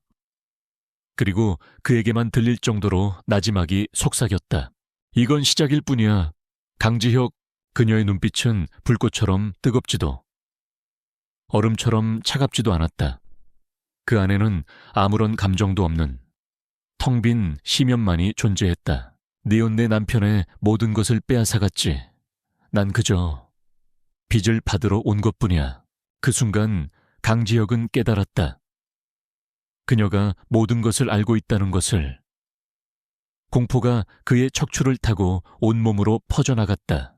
긴급 이사회는 강지혁의 완벽한 패배로 끝났다. 반도체 사업부 매각안은 부결되었고 윤상현 부회장을 위원장으로 하는 특별감사위원회가 구성되었다. 강지혁의 권위는 산산조각났다. 그는 망연자실한 표정으로 비틀거리며 회의실을 빠져나갔다. 유진은 그의 처참한 뒷모습을 아무런 표정 없이 바라보았다. 전투에서는 이겼지만 전쟁은 아직 끝나지 않았다. 그녀가 회의실을 나서는 순간 핸드폰이 짧게 진동했다. 발신자 표시, 제한, 태민이었다. 문자 메시지 내용은 단 한 단어였다. 완벽해. 유진의 입가에 아주 희미한 미소가 떠올랐다. 이제 마지막 덫을 놓을 시간이었다. 이사회에서 완벽하게 참패한 강지혁은 궁지에 몰린 쥐와 같았다. 윤상현 부회장이 이끄는 특별감사팀은 그의 목을 향해 맹렬하게 수사망을 좁혀왔고 블랙아울 캐피탈은 그의 자금줄을 모조리 끊어버렸다. 그는 매일 밤 악몽에 시달렸다. 한유진의 그 감정 없는 눈빛이, 빚을 받으러 왔다던 그 목소리가 귓께서 떠나지 않았다. 결국 그는 최후의 도박을 감행했다. 어머니 최명희가 가진 지분과 그동안 회유해온 세력을 총동원해 현 이사진에 대한 불신임안을 내세우며 임시 주주총회 소집을 강행한 것이다. 그의 계획은 단 하나. 주주총회에서 모든 것을 뒤집고 감사위원회를 해체시킨 뒤 반대파를 모조리 축출하여 완전한 황제가 되는 것이었다. 어머니, 이번이 마지막 기회예요. 여기서 밀리면 우린 끝장입니다. 걱정 말거라. 아들아, 내가 어떻게든 네 자리를 지켜줄 테니 한유진 그 계집애에게 본때를 보여줘야지. 그들의 탐욕은 하늘을 찔렀고 그것은 태민과 유진이 파놓은 마지막 함정으로 그들을 이끄는 길이 되었다. 태민의 병실에서는 마지막 작전 회의가 한창이었다. 그의 육체는 이제 기적이라고밖에 할 수 없을 만큼 회복된 상태였다. 약간의 절뚝임이 남아있었지만 혼자서 걷는 데는 아무런 문제가 없었고 목소리에는 과거의 위험이 되살아나 있었다. 김 변호사님, 증인들은 안전한 곳에 있습니까? 네, 대표님, 정비사와 트럭 운전사 모두 저희가 확보한 안전가옥에서 보호 중입니다. 모든 범행을 자백하는 영상과 자필 진술서까지 받아두었습니다. 좋아요, 유진 씨. 주주총회 준비는 어떻습니까? 태민의 시선이 유진에게 향했다. 그녀는 그동안 소액 주주들을 설득하고 중립적인 기관 투자자들의 마음을 돌리기 위해 밤낮으로 뛰어다녔다. 그녀의 얼굴은 다소 수척해졌지만 그 눈빛만큼은 그 어느 때보다 빛나고 있었다. 문제없어요. 우리가 이길 거예요.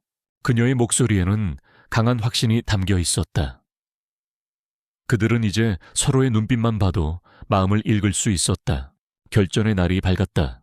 주주총회가 열리는 호텔 컨벤션 홀은 수백 명의 주주와 이사진, 그리고 선우그룹의 운명이 걸린 현장을 취재하기 위해 몰려든 기자들로 인산인해를 이루었다. 단상 위에 선 강지혁은 승리를 예감한 듯 의기양양한 표정이었다. 그는 준비해온 연설문을 통해 현 이사진의 무능함을 질타하고 한유진을 외부 세력과 결탁하여 회사를 통째로 삼키려는 탐욕스러운 여자로 매도했다. 그의 선동적인 연설에 장내는 술렁이기 시작했다. 존경하는 주주 여러분, 저 강지혁에게 힘을 실어주십시오. 이 낡고 부패한 구시대 세력을 몰아내고 위대한 선우그룹의 새로운 시대를 열겠습니다. 그가 마지막 사자후를 토하며 이사진 불신임안과 신규 이사 선임안에 대한 표결을 시작하려던 바로 그 순간이었다. 잠깐 컨벤션홀에 육중한 문이 열리며 김민준 변호사가 장내를 울리는 목소리로 외쳤다. 이 표결은 진행될 수 없습니다. 모든 주주 여러분께서 반드시 아셔야 할 중대한 사안이 있습니다. 강지혁이 경비들을 시켜 그를 끌어내라고 소리치기 직전 단상 뒤편에 거대한 스크린이 지지직거리더니 영상 하나가 재생되기 시작했다. 화면에 나타난 것은 초췌한 모습의 한 남자였다.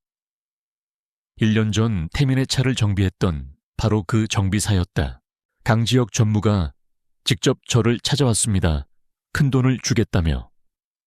강태민 대표의 차 브레이크에 원격으로 조작 가능한 장치를 심으라고 했습니다. 사고가 나면 장치는 자동으로 파괴되도록. 그의 충격적인 고백에 장내는 물을 끼얹은 듯 조용해졌다. 인의 경악과 분노의 함성이 파도처럼 터져나왔다. 강지혁은 얼굴이 새하얗게 질린 채 거짓말 저건 조작된 영상이야 라고 미친 듯이 소리쳤다. 영상이 꺼지고 무대의 조명이 모두 꺼졌다. 그리고 단 하나의 스포트라이트가 컨벤션 홀의 정문 입구를 비췄다.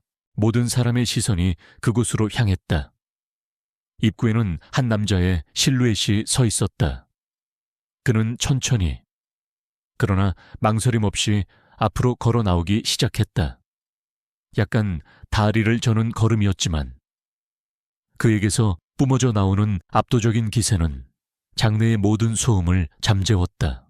웅성거리던 사람들의 목소리가 점차 경악에 찬 침묵으로 바뀌었다. 그리고 마침내 누군가 믿을 수 없다는 듯한 목소리로 그의 이름을 외쳤다. 강태민 대표님, 그였다. 평생을 식물인간으로 살 것이라 생각했던 남자. 죽음의 문턱에서 돌아온 선우그룹의 진짜 주인, 강태민이었다. 그는 수많은 인파를 뚫고 천천히 단상 위로 걸어 올라갔다. 그리고 공포에 질려 얼어붙어 있는 강지혁의 바로 앞에 섰다. 태민은 의장석의 마이크를 잡았다. 증폭된 그의 목소리는 차분했지만 그 안에는 지옥의 울림과도 같은 분노가 담겨 있었다. 오랜만이구나, 동생아. 그의 한마디에 강지혁은 히익 소리를 내며 뒷걸음질 쳤다. 내가 보고 싶었나 보지. 내가 없는 동안 내 자리에서 아주 재미있게들 놀았더군. 태민은 강지혁과 맨 앞줄에서 사색이 된 차에 앉아있는 최명희를 번갈아 보며 말을 이었다. 그는 지난 1년간 그들이 저질러 온 모든 죄악을, 횡령과 배임, 그리고 살인 미수의 전모를 남김없이 폭로했다. 김민준 변호사의 팀은 기자들에게 관련 증거 자료들을 일제히 배포했다. 컨벤션홀은 이제 통제불능의 아수라장이 되었다. 바로 그때 문이 다시 한번 열리고 이번에는 검사들과 수사관들이 들이닥쳤다. 강지혁 씨, 최명희 씨, 살인 미수 및 특정 경제범죄 가중처벌법상 배임, 횡령 혐의로 두 분을 긴급 체포합니다. 최명희는 그 자리에서 정신을 잃고 쓰러졌다.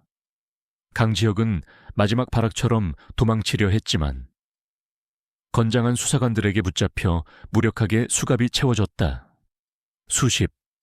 수백 개의 카메라 플래시가 불꽃처럼 터지며 탐욕스러운 모자의 비참한 몰락을 남김없이 담아냈다. 모든 소음과 혼돈의 한가운데서 태민은 단상 위에 우뚝 서 있었다. 그의 시선은 이 모든 광경을 조용히 지켜보고 있는 단 한 사람을 향해 있었다. 회의장 한쪽 구석에 서 있는 한유진. 수많은 인파와 터지는 플래시 속에서 두 사람의 눈이 마주쳤다. 그들은 아무 말도 하지 않았다. 하지만 그 침묵 속에는 지난 시간 동안 함께 겪어온 모든 고통과 분노, 그리고 마침내 이뤄낸 승리에 대한 무수한 감정들이 오가고 있었다. 길고 길었던 악몽이 마침내 끝나는 순간이었다. 주주총회의 폭풍이 휩쓸고 간 지 일주일이 지났다.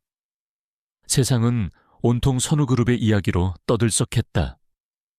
죽은 줄 알았던 황태자의 기적적인 귀환과 한편의 막장 드라마보다 더 극적인 진실. 대중들은 열광했고 그 열기는 그대로 죽에 반영되었다. 혼돈에 빠졌던 선우그룹의 주식은 강태민의 복귀와 함께 연일 상한가를 기록하며 치솟았다. 선우그룹 회장실의 주인은 다시 제자리를 찾았다. 하지만 태민의 얼굴에는 피로가 깃들어 있었다. 지난 일주일은 그에게 또 다른 전쟁이었다. 무너진 회사의 시스템을 바로 세우고 강지혁과 최명희가 남긴 부패의 잔재를 도려내고 쉴 새 없이 몰려드는 언론을 상대하는 일은 결코 쉽지 않았다. 많이 피곤해 보여요. 유진이 따뜻한 차 한 잔을 들고 그의 집무실로 들어왔다. 그녀는 더 이상 그의 간병인이나 비밀 동지가 아니었다. 이제는 그의 곁에서 나란히 서서 회사를 이끌어가는 명실상부한 동반자였다. 이 사진들은 만장일치로 그녀를 신설된 그룹 미래전략실의 총괄 사장으로 추대했다. 그녀가 보여준 능력과 헌신에 대한 당연한 보답이었다. 당신을 보면 피로가 사라지는 것 같군. 태민은 쓴웃음을 지으며 유진이 내민 찻잔을 받아들었다. 그들의 관계는 이제 너무나 자연스러우면서도 어딘가 간지러운 설렘이 함께했다. 회사를 안정시키는 과정은 두 사람이 함께했기에 가능했다. 태민이 강하고 결단력 있는 리더십으로 외부의 혼란을 잠재운다면 유진은 섬세하고 날카로운 통찰력으로 내부의 문제를 해결해 나갔다. 그녀는 블랙아울 캐피탈을 운영했던 경험을 바탕으로 회사의 재무구조를 혁신했고 직원들의 목소리에 귀를 기울이며 강지역 체제에서 무너졌던 조직 문화를 회복시켰다. 어머니께서 만나자고 하세요. 아버지도요. 어느 날 저녁 유진은 조심스럽게 말을 꺼냈다. 이번 일로 많이 놀라셨고 또 당신에게 고마워하고 계세요. 며칠 후 두 사람은 유진의 부모님을 찾아뵈었다. 유진의 아버지는 태민의 앞에 깊이 고개를 숙였다. 내가 죽을 죄를 지었네. 내 욕심 때문에 귀한 딸 자식을 사지로 내몰았으니 이 은혜를 어떻게 갚아야 할지 모르겠네. 강서방, 그는 말을 잇지 못하고 눈물을 글썽였다. 태민은 그의 손을 잡고 몸을 일으켰다. 아닙니다. 아버님, 고개를 숙여야 할 사람은 접니다. 저 때문에 유진 씨가 겪지 않아도 될 고통을 겪었습니다. 오히려 제가 용서를 구해야 합니다. 그리고 그는 유진의 부모님 앞에서 유진의 손을 잡고 무릎을 꿇었다. 처음에는 계약으로 맺어진 인연이었습니다. 하지만 이제는 아닙니다. 아버님, 어머님, 저에게 유진 씨를 평생의 반려자로 허락해 주십시오. 이번에는 제 진심입니다. 세상에서 가장 행복한 여자로 만들어주겠다고 이 자리에서 약속드립니다. 그의 진심 어린 고백에 유진의 어머니는 결국 눈물을 터뜨렸다. 그들의 결혼은 마침내 양가 부모님의 진정한 축복 속에서 다시 태어났다. 그날 밤 선우제로 돌아오는 차 안은 조용했다. 선우제, 한때는 차가운 감옥 같았던 그곳은 이제 그들의 따뜻한 보금자리가 되어가고 있었다. 최명희와 강지혁의 흔적은 모두 지워졌고 집안은 유진의 취향대로 온화하고 밝은 분위기로 바뀌어가고 있었다. 후회한 저 있소. 태민이 침묵을 깨고 물었다. 나를 만나 이 모든 끔찍한 일에 휘말리게 된 건 말이오. 유진은 창밖을 바라보다 조용히 고개를 저었다. 아니요, 단 한 번도요. 그녀는 태민을 향해 돌아보며 희미하게 미소 지었다. 무섭고 힘들었던 건 사실이에요. 하지만 당신 곁에서 싸우면서 저는 제가 얼마나 강한 사람인지 처음으로 알게 됐어요. 그리고 사랑이라는 감정도요. 그녀의 솔직한 고백에 태민의 심장이 크게 울렸다. 그는 차를 갓길에 세웠다. 그리고 유진의 얼굴을 두 손으로 부드럽게 감쌌다. 나는 당신에게 빚을 졌소.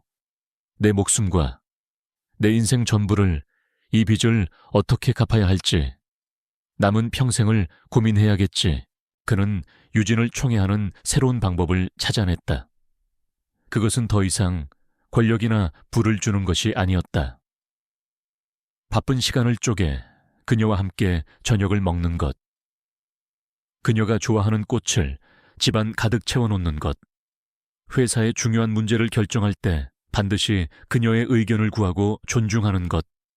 그는 그녀를 구원자가 아닌 한유진이라는 한 명의 여자로, 그리고 사랑하는 아내로 온전히 바라보기 시작했다. 며칠 후 태민은 유진을 한 곳으로 데려갔다.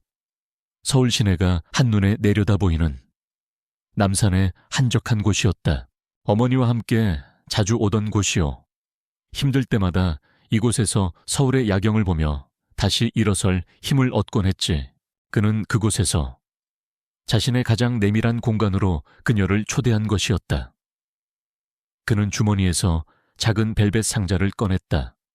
그 안에는 화려하지는 않지만 밤하늘의 별처럼 영롱하게 빛나는 푸른 다이아몬드 반지가 들어있었다. 지옷 번째 반지는 할아버지의 유언이 준 족쇄였소. 그는 유진의 손에서 낡은 결혼 반지를 빼내고 새로운 반지를 천천히 끼워주었다. 이 반지는 내 약속이요. 당신의 남은 인생을 내가 온전히 책임지겠다는 약속.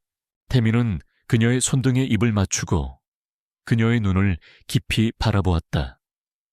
다시 한번 나와 결혼해 주겠소. 한유진, 이번에는 정말로 유진의 눈에서 뜨거운 눈물이 흘러내렸다. 그녀는 말없이 고개를 끄덕였다. 대답을 대신하듯 그녀는 태민의 목을 끌어안고 그의 입술에 키스했다.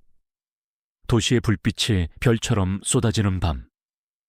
두 사람은 비로소 온전한 하나가 되었다. 선우재의 거실. 두 사람은 벽난로 앞에 나란히 앉아 타오르는 불꽃을 바라보고 있었다.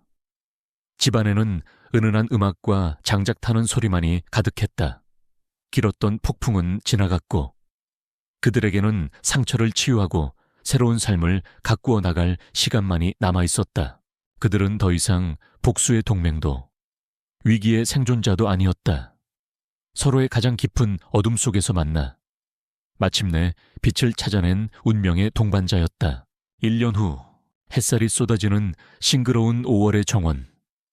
수백 명의 하객이 채웠던 거대하고 차가운 성당이 아닌 그들의 가장 가까운 사람들이 모인 작고 따뜻한 공간. 오늘은 강태민과 한유진의 진짜 결혼식이 열리는 날이었다. 하객들은 많지 않았다. 눈물을 글썽이며 딸의 모습을 바라보는 유진의 부모님. 아버지처럼 흐뭇한 미소로 두 사람을 지켜보는 윤상현 부회장.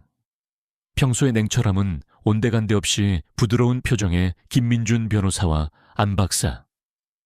그리고 평생을 바쳐 이 집을 지켜온 박 여사까지. 모두가 그들의 가장 어두운 시절을 함께 버텨준 진짜 가족들이었다. 새로운 친환경 에너지 사업. 정말 멋진 아이디어입니다.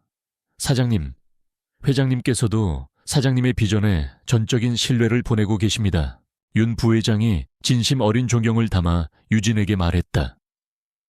1년이라는 시간 동안 유진은 선우그룹의 미래를 책임지는 핵심 인물로 완벽하게 자리 잡았다. 사람들은 더 이상 그녀를 팔려온 신데렐라라고 부르지 않았다. 모두가 그녀를 선우의 혁신을 이끄는 천재 전략가이자 따뜻한 카리스마를 지닌 리더라고 불렀다.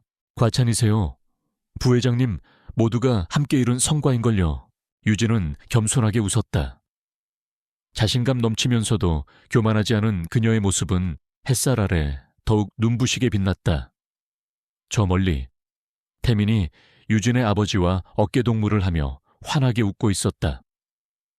1년간의 꾸준한 재활 끝에 그의 걸음걸이는 이제 보통 사람과 거의 구별할 수 없을 정도였다. 세상 사람들은 여전히 그를 얼음 왕자라 불렀지만 그의 측근들은 모두 알고 있었다. 유진의 곁에서 그의 얼어붙었던 심장이 얼마나 따뜻하게 녹아내렸는지를. 두 사람의 시선이 허공에서 마주쳤다. 그들은 말없이 미소 지었다. 수많은 위기를 함께 헤쳐온 전우애와 서로의 가장 깊은 상처를 보듬어준 연민, 그리고 그 모든 것을 뛰어넘는 깊고 단단한 사랑이 그 눈빛 속에 모두 담겨 있었다. 마침내 주례를 맡은 김민준 변호사 앞에 두 사람이 나란히 섰다. 먼저 태민이 직접 쓴 서약서를 읽어 내려갔다. 나의 신부 한유진에게 나의 세상이 암흑이었을 때 당신은 유일한 빛이었습니다. 나의 육신이 감옥이었을 때 당신은 나의 손과 발이 되어 싸워준 용사였습니다. 당신 덕분에 나는 신뢰와 용기의 의미를 다시 배웠습니다. 이제 나는 당신을 사랑하고 보호하는 것을 넘어 당신의 가장 가까운 친구이자 동반자가 되겠습니다. 당신의 꿈을 존중하고 당신의 길을 응원하며 당신과 함께 웃고 함께 울겠습니다. 당신이 나의 전사였으니 이제 내가 당신의 집이 되어주겠습니다. 영원히. 그의 진심 어린 고백에 몇몇 하객들의 눈시울이 붉어졌다. 이어서 유진이 떨리는 목소리로 서약을 시작했다. 나의 신랑 강태민에게 나의 세상이 절망이었을 때 당신은 나의 손을 잡아준 희망이었습니다. 우리의 시작은 계약이었지만 그 계약은 운명적인 유대가 되었습니다. 나는 당신을 위해 싸우면서 나 자신이 얼마나 강한 사람인지를 깨달았고 가장 깊은 침묵 속에서 당신의 마음을 들으며 사랑을 배웠습니다. 이제 나는 당신의 기쁨과 슬픔을 함께 나누는 아내가 되겠습니다. 당신의 짐을 기꺼이 나눠주고 당신의 행복을 위해 기도하는 동반자가 되겠습니다. 가장 어두운 곳에서 당신을 만났기에 나는 이제 그 어떤 빛보다도 당신을 사랑합니다. 서약이 끝나고 두 사람은 서로의 손에 반지를 끼워주었다.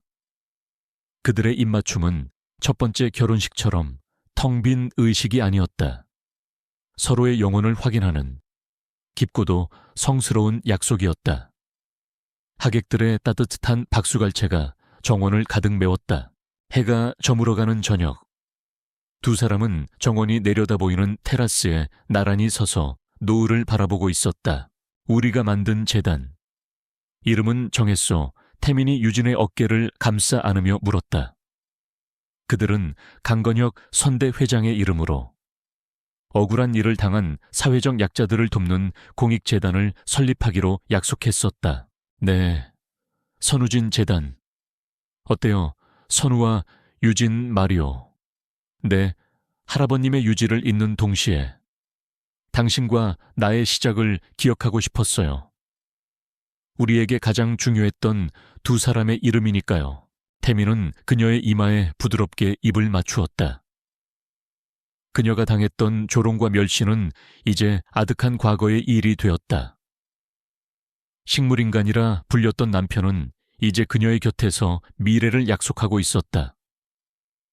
그녀는 단지 비밀스러운 백만장자와 결혼한 것이 아니었다. 그녀는 인생의 동반자를 찾았고 그 과정에서 자기 자신 안에 잠들어 있던 위대하고 강인한 여자를 발견해냈다. 두 사람은 말없이 서로에게 기댄 채 아름답게 물들어가는 하늘을 바라보았다. 그들의 새로운 반지가 저녁 노을에 반짝였다. 그것은 고난을 이겨낸 승리의 증표이자 앞으로 함께 만들어갈 찬란한 미래에 대한 약속이었다. 정의는 반드시 승리한다는 것. 진실은 결코 가려지지 않는다는 것. 그리고 가장 절망적인 상황 속에서도 사랑은 기적처럼 피어날 수 있다는 것을 그들의 삶이 증명하고 있었다.